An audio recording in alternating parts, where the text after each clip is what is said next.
अच्छा, भविष्य मालिका के भी बारे में थोड़ा, क्योंकि जो लोग सुन रहे होंगे वो भविष्य मालिका के बेस पर सारी बातें सुन रहे हैं। जिन लोगों ने भविष्य मालिका के बारे में नहीं जाना बहुत ज़्यादा, उनको मैं जान, और मैं भी उनमें से हूँ, क्योंकि हो सकता है मुझे भी कुछ नई बातें जानने को मिल जाए। भविष्य मालिका के अंदर लिखी हुई बातें जो आज तक की थी, कितनी बार सच साबित हुई हैं? दूसरा, भविष्य मालिका जो है वो किस कहाँ कहाँ तक की चीज़ें बता चुका है, या उसमें क्या क्या लिखा हुआ है दुनिया के बारे में? देखिए, भविष्यवाणी का सत्य है, और जो ये पुस्तक में लिखा है उसमें एक भी गलत आप निकाल देंगे तो मैं बंद कर आज दूंगा। तक सब सच हाँ साबित हुआ है? बिल्कुल। उसमें लिखा था पाकिस्तान के साथ 2025 में वार शुरू होगा, 2025 साफ हाँ साफ। हाँ 7 तारीख को होगा, ये सब लिखा था। पढ़िए ना, शास्त्र ना मेरे पढ़े पास ये था। जो बुक है हाँ इसमें है। हाँ। अच्छा, मैं तो ये पढ़ूंगा तो इसे। हम तो 40 साल पहले का ये हमारा शोध है ना, आज का नहीं है। जी। तो जो लिखा है वो सत्य है, वो सत्य। मिथ्या का बात कहाँ आता है? ब्रह्म तत्व में मिथ्या कहाँ है? भगवान के विचारधारा में मिथ्या कहाँ है? कोई मानव उसका प्रचार करता है वो अलग बात है, पर तत्व तो भगवान की है, तो इसमें गलत कहाँ है? तो कोई झूठ नहीं, कोई गलत विचारधारा नहीं। ये मानव का कल्याण के लिए लिखा है। अच्छा। ताकि मानव का रक्षा के लिए लिखा है, मानव सभ्यता का उद्धार के लिए लिखा है। पाप ना करो, आगे से समय आ रहा है, धर्म की ओर आओ, और ऐसे भगवान की पूजन करो, भगवान के शरण में जाओ, ताकि तुम्हारा उद्धार होगा। तो इसमें क्यों भगवान मदद हम कर रहे हैं, उसको गलत कैसे कहेंगे? आपने कहा अगले 7 साल में युग परिवर्तन होगा, कलयुग जाएगा, सतयुग आएगा। मान लीजिए कि आज कलयुग का आखिरी दिन है और कल सुबह से सतयुग शुरू होने वाला है, या कल से सतयुग शुरू हो जाएगा। ऐसी सिचुएशन में मैं चाहूंगा कि आप मुझे बताएं और हमारे व्यूअर्स को भी बताएं कि कैसे हम पहचानेंगे कि आज कलयुग का आखिरी है, कल से सतयुग शुरू हो रहा है। युग परिवर्तन होगा तो कुछ नई चीजें होंगी, कुछ बदलाव दिखेगा, हमें पता लगेगा कि भाई अब सतयुग आ गया। कौन बताएगा ये? देखिए, सतयुग को निर्माण के लिए मैंने बोला ना, कई 100 200 100 साल से ज़्यादा लग जाता है। अच्छा। एक दिन में युग निर्माण नहीं हुआ, एक दिन में वैज्ञानिक तत्वों का उद्भावन नहीं हुआ था, एक दिन में हम लिटरेट नहीं बने थे, एक दिन में कोई छोटे बच्चे से बड़े अफसर नहीं बना था। ओके। युग निर्माण भी ऐसे होता है।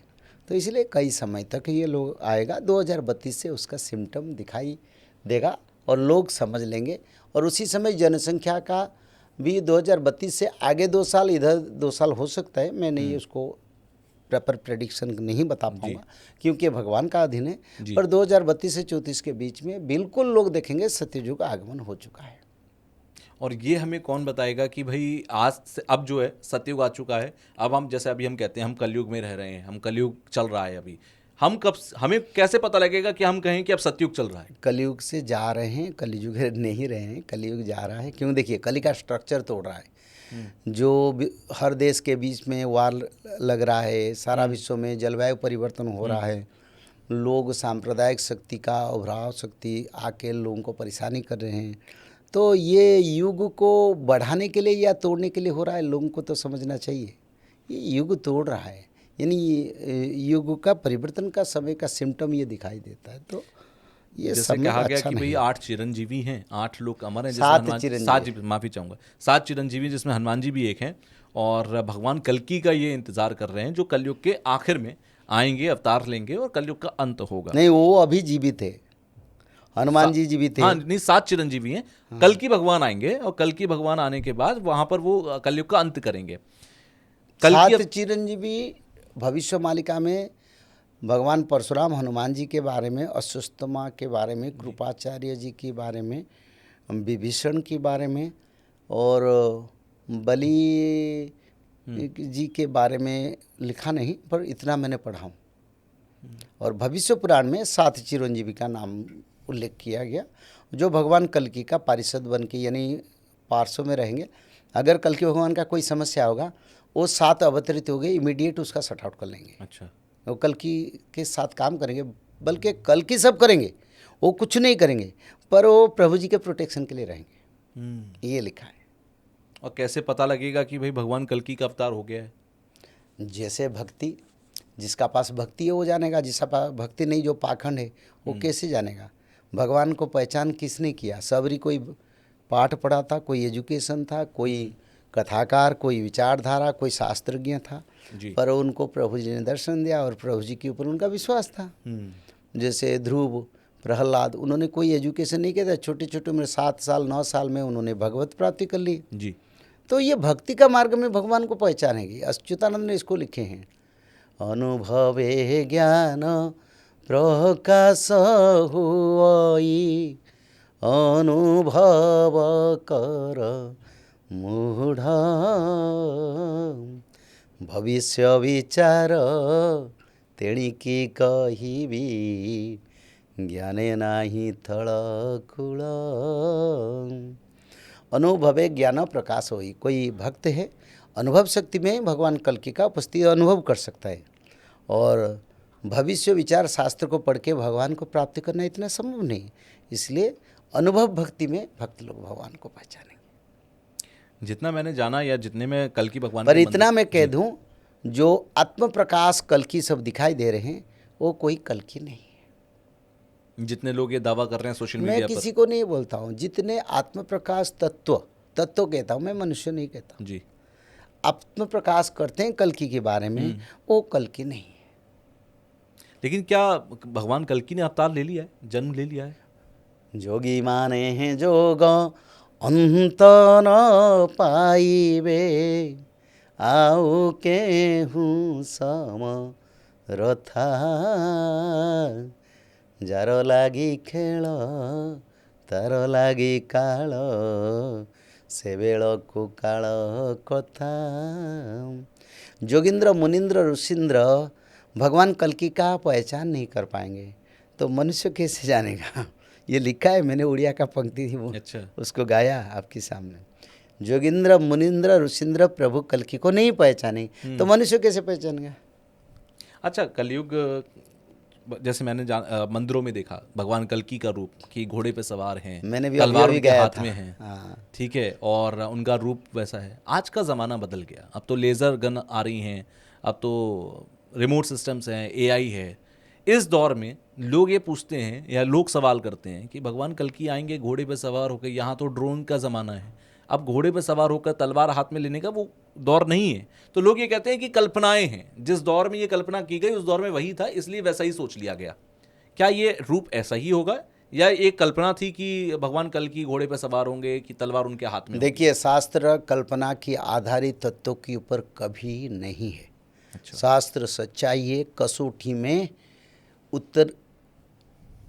कसौटी में स्पष्ट रूप में उतरता है। यानी शास्त्र संपूर्ण सत्य ब्रह्म धारा है। जो शास्त्र में लिखा है प्रभु घोड़े पर बैठेंगे, जी, नंद का नाम खड्ग पकड़ेंगे, देवदत्त नाम की घोड़े पर बैठेंगे, वो बिल्कुल सही है, इसमें कोई परिवर्तन नहीं होगा। और कल के भगवान के जो शक्ति का विचारधारा, जी, ये हमारा लिमिटेशन, हमारा डायमेंशन में विचारधारा करने की ताकत नहीं है। फिर भी छोटा सा विचार करता हूँ। जी, आम्भे इच्छा कले सप्तदीप मही, निमिषे भांगी बहु पूर्ण, नेत्रहरू मोहर कोटि सूर्य जात, निश्वासरु अणचास, लोमके सपत ब्रह्मांड वहीचु, एणु विराट पुरुष। ये उड़िया में अच्युतानंद लिखे। बोले भगवान कल्कि अगर इच्छा प्रकट करेंगे, अम्भे इच्छा कले सप्त दीप मही, निमिषे भांगी भूपुण, मेरे इच्छा से कल्कि भगवान अगर इच्छा करेंगे तो 7 महादेशों को एक एक क्षण में, यानी ऐसे आंखें डालें आंखें उठाए, वो उसको टुकड़ा टुकड़ा कर सकते हैं। ये ड्रोन कहाँ रहेगा, लेजर गाइडेड बम कहाँ रहेगा, परमाणु कहाँ रहेगा। तो ये लोग तो खिलौना की तरह बनाया प्रभु के सामने, ये तो उसका कोई काम नहीं करेगा। तो इसलिए प्रभु जी जब चाहेंगे, यहाँ बैठ के सोचेंगे चाइना अमेरिका को नष्ट कर दूंगा, तो 1 सेकंड में वहीं पर 16-18 पॉइंट में भूकंप करेंगे, नहीं तो ऐसे उसको पूरा उल्टा देंगे, फिर नया धरती बना देंगे। जितने मनुष्य है ना, बिल्कुल, वो मनुष्य कोई नहीं रहेगा, कोई यंत्रपाति, कोई जो टेक्नोलॉजी, सबको उल्टा देंगे, फिर नया धरती बना देंगे। तो ड्रोन क्या करेगा, ये सब क्या करेगा। प्रभु जी का शक्ति के सामने इनका क्या शक्ति, किसका क्या शक्ति है। तो इसलिए ये लिखा है, जो अगर प्रभु चाहेंगे 7 महादेश को टुकड़े टुकड़े कर सकते हैं, उल्टा पुल्टा कर सकते हैं। और अपने श्वास प्रश्वास से कल्कि भगवान का 49 वायु आता है। पवन देव को 49 खंड बना दिया था सुदर्शन चक्र ने। अच्छा। 49 वायु बहेगा तो हिमालय जैसे पहाड़ियाँ आसमान में तैरेंगे।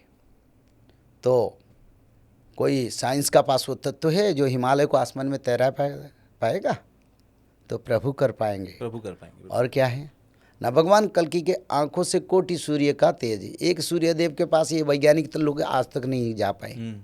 तो कोटि सूर्य का तेज प्रभु जी के आंखों से अगर विकिरण होगा तो उनको कौन संभालेगा? तो